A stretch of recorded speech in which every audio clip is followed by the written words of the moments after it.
तर मला निफ्टीवरती काय स्ट्रॅटेजी बिल्ड करायची ती ह्या ऑप्शनमध्ये मला दिसतं आहे. जसं आता मी बघेल तिथे मला 2 ट्रेड एकत्र घेता येऊ शकतात, 3 ट्रेड एकत्र घेता येऊ शकतात. हे बघा इथे स्वाईप टू एक्झिक्यूट असं केलं तर ह्या दोन्ही ट्रेड एकत्र एक्झिक्यूट होतील. म्हणजे 750चा कॉल बाय होईल आणि 25,850चा कॉल हा सेल होईल. इथे एक लॉट मला लॉट वाढवायचे तर मी इथनं लॉटही वाढवू शकतो. आता इथे माझं नक्की याच्यात पे ऑफ का असेल. मी जर पे ऑफच्या टॅबवर क्लिक केलं तर मला पे ऑफ दिसेल की इथे मला एवढा पे ऑफ भेटेल. यात खाली याची डिटेल्स अवेलेबल पण आहे. P&Lचा टेबल अवेलेबल आहे की एंट्री प्राईस ही असेल तर मला किती प्रॉफिट होईल काय होईल.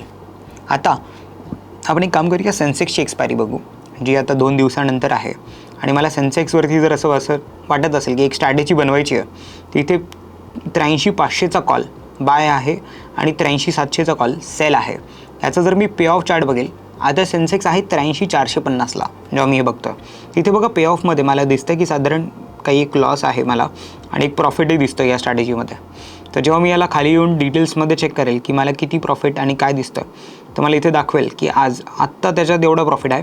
पण जो कॉल मी बाय करतो तो 290ला आणि जो सेल करतो तो 200 रुपयाला. म्हणजे साधारण 90 रुपयाचा मला स्प्रेड इथे मिळतो आहे आणि टोटल दोन्ही स्ट्राईक प्राईजमधला डिफरन्स आहे 200 रुपये. तर 200 रुपये करता 90 रुपये मी पे करतो हे मला यातनं कळतं आहे. चार्ट्सवर जाईल तर मला याचा चार्टही दिसतो आहे. आपण वेबवरही बघितलं होतं की याच्यात मला चार्ट दिसतो. ऑरेंजमध्ये माझा जो इंडेक्स आहे जो मी बघतो तो दिसतो. आणि दुसरा इथे जर मी बघा कर्सर नेला, आता माझा फिंगर ठेवलं आहे, बोट ठेवलं आपण, तर आपल्याला कळतं की 83,450ला हे चालू आहे स्पॉट आणि याचा 88 रुपयाला हा चार्ट चालू आहे स्प्रेडचा. हा स्प्रेड जो आहे ते या स्ट्रॅटेजीचा स्प्रेड आहे, तोही मला इथे दिसतो आहे.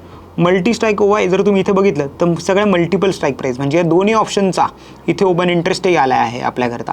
कर्सर नेलं तर तो तुम्हाला दोघांचं ओपन इंटरेस्ट दाखवेल. एक आहे 4.61 लॅक्स आहे आणि एक आहे 11 लॅक्स जो एक ब्राऊन कलरची लाईन आहे आणि ग्रीन कलरची लाईन आहे आणि एक आहे आपला स्पॉट जो ऑरेंज कलरच्या लाईनमध्ये. इथून वरतून आपण प्रत्येक इंडेक्स चेंज करू शकतो. खाली पे ऑफ आणि त्याच्या लेवल्स चेक करू शकतो की कुठला कॉल हवा. कॉल इथे प्लस मायनस करू शकतो. कॉल पुटमध्येही चेंज करू शकतो. मी इथे कॉल आणि पुटवर जर टिक करेल तर तेही चेंज होतात आहे. तुम्हाला लक्षात आलं असेल तर मला अजून फास्ट एक्झिक्यूट करायचं तर ते इथे, रिफ्रेश करायचं तर इथे.